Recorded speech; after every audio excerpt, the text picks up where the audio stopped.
భయపెట్టో ప్రలోభాలు పెట్టో తీసుకోవడం జరిగింది. అయినప్పటికీ 38 మంది నిఠారుగా నిలబడ్డారు అని చెప్పడానికి గర్వపడతాను. ఎందుకు ఈ మాట చెప్తా ఉన్నాను అని అంటే దానికి కారణం కూడా ఒకటే. ఇన్ఫ్యాక్ట్ ఏ కార్పొరేషన్ చూసుకున్నా, ఏ మున్సిపాలిటీ చూసుకున్నా, రాష్ట్రంలో ఉన్న ఏ జెడ్పీటీసీ పరిధిలో ఉన్న ఏ మండలం తీసుకున్నా, అటు ఎంపీపీలైనా కానీ, అటు జెడ్పీటీసీలైనా కానీ, సర్పంచ్లైనా కూడా, ఏది తీసుకున్నా కూడా ఎన్నికలు అయిపోయిన తర్వాత 3 సంవత్సరాల తర్వాత లోకల్ బాడీ ఎన్నికలు జరిగితే అటువంటి ఎన్నికల్లో ఈ రకమైన రిజల్ట్స్తో రాష్ట్రమంతా క్లీన్ స్వీప్ చేసిన పరిస్థితి వైఎస్ఆర్సీపీ ప్రభుత్వం, మన ప్రభుత్వం. అంటే ప్రజల్లో ఏ రోజైనా కూడా తలెత్తుకొని పోగలిగాం. ప్రజలకు ఎన్నికల మేనిఫెస్టో అని చెప్పి ఏదైతే ఎన్నికల వేళ మనం ఏదైతే ఇచ్చామో, చూపించామో, ఏదైతే చూపించి మనం ఓట్లు అడిగామో, ఆ ఎన్నికల మేనిఫెస్టోలో 99% హామీలను నెరవేర్చి ప్రతి నెల ఏ పథకం అమలు చేస్తూ ఉన్నామో బడ్జెట్ ప్రవేశపెట్టే రోజే సంక్షేమానికి సంబంధించిన క్యాలెండర్ కూడా రిలీజ్ చేస్తూ, ఇదిగో ఈ నెల ఈ పథకం, ఇదిగో ఈ నెల ఈ పథకం, ఇదిగో ఈ నెల ఈ పథకం అంటూ క్రమం తప్పకుండా ప్రతి సంవత్సరం ఎక్కడా కూడా ప్రజలకు నష్టం జరగకుండా, ఇబ్బందులు పడకుండా, క్రమం తప్పకుండా ఇచ్చిన ప్రభుత్వం ఏదైనా ఉంది అని అంటే అది దేశ చరిత్రలో ఒక వైఎస్ఆర్సీపీ ప్రభుత్వం మాత్రమే అని చెప్తాను. వైఎస్ఆర్సీపీ అన్న పార్టీ నిజంగా ఒక విలువల కోసం నిలబడిన పార్టీ. నా దగ్గర నుంచి మొదలెడితే ప్రతి కార్యకర్త కూడా, ప్రతి గ్రామ స్థాయిలో ఉన్న కార్యకర్త కూడా కాలర్ ఎగిరేసుకొని ఇది నా పార్టీ అని చెప్పి గర్వంగా చెప్పుకునే, వాళ్ళకి ఏదైతే మనం చెప్పామో అది చేసి చూపించిన తర్వాతనే మనం ఓట్లు అడిగి గెలిచాము. కాబట్టి ప్రజల దగ్గర ఏ రోజు మన విలువ తగ్గల. కానీ ఎన్నికలైన 9 నెలలు కూడా తిరక్క మునిపే ఈరోజు ఏ తెలుగుదేశం పార్టీ కార్యకర్త కూడా గడప గడప అంటూ ప్రజల ఇళ్లకు వెళ్ళే పరిస్థితి ఏ ఒక్కరికి కూడా లేదు, ఎమ్మెల్యే దగ్గర నుంచి కార్యకర్త దాకా. కారణం, ఏ గడపకు వెళ్ళినా కూడా వీళ్ళు ఎన్నికలకు ముందు ఇచ్చిన వీళ్ళ మేనిఫెస్టో సూపర్ 6లు, సూపర్ 7లు ప్రజలు వీళ్ళకి ఇలా చూపించి, ఆ ఇంట్లో నుంచి ఒక చిన్న పిల్లాడు బయటకు వస్తాడు, నా 15,000 ఏమైంది అని అడుగుతాడు. ఆ ఇంట్లో నుంచి 2 పిల్లలున్నా, 3 పిల్లలున్నా ప్రతి పిల్లాడు బయటకు వచ్చి ఆ తెలుగుదేశం పార్టీ ఇంటికి వచ్చిన తెలుగుదేశం పార్టీ నాయకుడిని, కార్యకర్తను ఆ పిల్లాడు కూడా ప్రశ్నిస్తాడు, నా 15,000 ఏమైంది అని. వీళ్ళింటికి పోయినప్పుడు ఆ పిల్లల తల్లులు ప్రశ్నిస్తారు, నా 18,000 ఏమైంది అని చెప్పి. 50 ఏళ్ళు నిండిన వాళ్ళు వచ్చి ప్రశ్నిస్తారు, నాకు 50 ఏళ్ళకే పెన్షన్ ఇస్తానన్నా నా 48,000 ఏమైంది అని చెప్పి. అదే ఇంట్లో 20 ఏళ్ళ పిల్లోడు,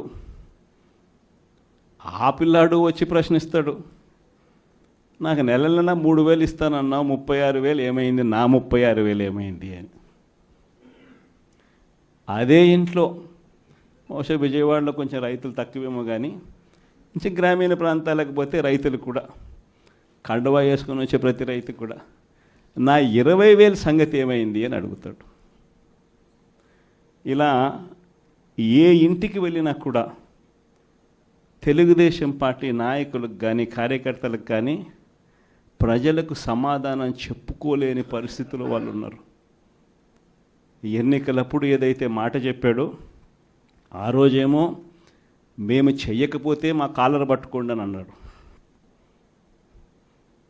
మరి ఈరోజు ప్రజలు కాలర్ పట్టుకుంటారేమో అని చెప్పి భయపడి రెడ్ బుక్ రాజ్యాంగం నడుపుతూ ఉన్నారు. ఈరోజు ఏమంటా ఉన్నారు? ఎన్నికలు అయిపోయిన 9 నెలల తర్వాత ఈరోజు ఏమంటా ఉన్నారు? సంపద సృష్టించడం ఎట్టనో నా చెవిలో చెప్తే నేను తెలుసుకుంటాను అంటున్నాను. వాస్తవాలు. ఇదే మాటలు ఎన్నికలకు ముందు నేను చెప్పా. చంద్రబాబు నాయుడు నమ్మడం అంటే చంద్రముఖిని నిద్ర లేపడమే అని. ఇదే మాటలు నేను ఎన్నికలప్పుడు చెప్పిన. చంద్రబాబు నాయుడు నమ్మడం అంటే పులి నోట్లో తలబెట్టడమే అని చెప్పి ఇదే మాటలే నేను చెప్పా. మేనిఫెస్టో ప్రజెంటేషన్ చేసేటప్పుడు ఇక్కడ ఇలా నిల్చుని ఇలా మేనిఫెస్టోని ఇలా చూపించా. మన మేనిఫెస్టోని ఇలా చూపిస్తూ వాళ్ళు చెప్పిన మేనిఫెస్టో హామీలను కూడా ఇలానే చూపిస్తూ చెప్పా. ఇది సాధ్యమయ్యేటి కాదయ్యా చంద్రబాబు నాయుడు చెప్పేటివి. రాష్ట్రానికి సంబంధించిన బడ్జెట్ ఇది, మనం చేస్తూ ఉన్న బటన్లు నొక్కే కార్యక్రమం ఇది, దీనికే ఇంత డబ్బు ఖర్చు అవుతుంది. మరి చంద్రబాబు నాయుడు ఏమో 1,72,000 కోట్లు సంవత్సరానికి అయ్యే ప్రతిపాదనలు ఆయన చెప్తా ఉన్నాడు. సూపర్ 6లు మోసము, సూపర్ 7లు మోసము అని చెప్పి చెబుతూ మనమేం చేయగలుగుతాము అన్నది కూడా ప్రజలకు అర్థమయ్యేట్టుగా కూడా మేనిఫెస్టో సందర్భంగా కూడా చెప్పడం జరిగింది.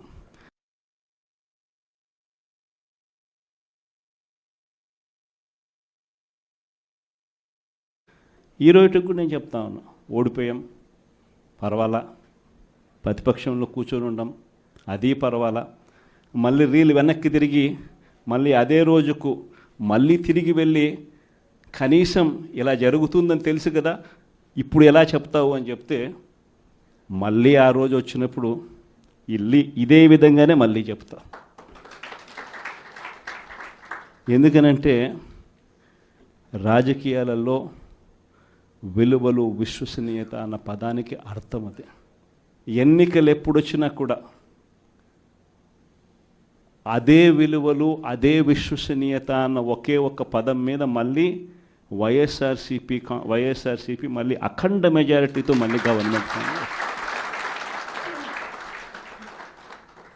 కానీ ఈసారి ఫామ్ చేసినప్పుడు మాత్రం ప్రజలకు చంద్రబాబు నాయుడు నైజం పూర్తిగా అర్థమైపోతుంది. కాబట్టి మనల్ని మళ్ళీ 30 ఏళ్ళు అక్కడే కూర్చోబెట్టే విధంగా కూడా ప్రజలు ఖచ్చితంగా అడుగులు వేస్తారన్న నమ్మకం నాకుంది.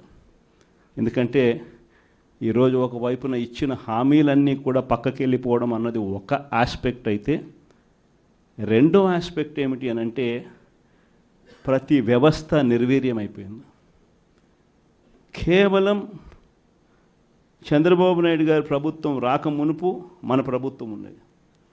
మళ్ళీ మన ప్రభుత్వంలో ఎలా ప్రతిదీ కూడా ఎలా పగడ్బందీగా ఎలా జరిగింది, చంద్రబాబు నాయుడు ఎందుకు చేయలేకపోతున్నాడు, ఈ చర్చ ప్రతి ఇంట్లోనూ కూడా జరుగుతూ ఉంది. ప్రతి పథకము కూడా ట్రాన్స్పరెంట్గా, పారదర్శకంగా ప్రతి ఇంటికి చేర్చే పరిస్థితి నుంచి ఈరోజు అన్ని కొలాప్స్.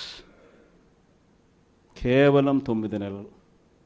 ఒకవైపున వ్యవస్థలన్నీ కొలాప్స్, మరోవైపున ఏది చూసినా స్కామే. ఏ గ్రామంలో చూసినా బెల్ట్ షాపులు. ఎమ్మెల్యే దగ్గరుండి ఆక్షన్ పాడిస్తూ ఉన్నాడు. 2 లక్షల 3 లక్షల నీ ఇష్టం. ఆ 2 లక్షలు కట్టడానికి పోలీసులు సపోర్ట్ చేస్తారు, దగ్గరుండి మద్యం అమ్మేట్టుగా. ఎంఆర్పి రేటుకు వాళ్ళు కొనుక్కుంటారు, ఎంఆర్పి రేటు ప్లస్ ఇలా ప్రాఫిట్ చేసుకొని వాళ్ళు అమ్ముతారు. ఏ గ్రామంలో చూసినా కూడా, ఏ బంకులో కూడా ఈరోజు మద్యమే కనిపిస్తూ ఉంది.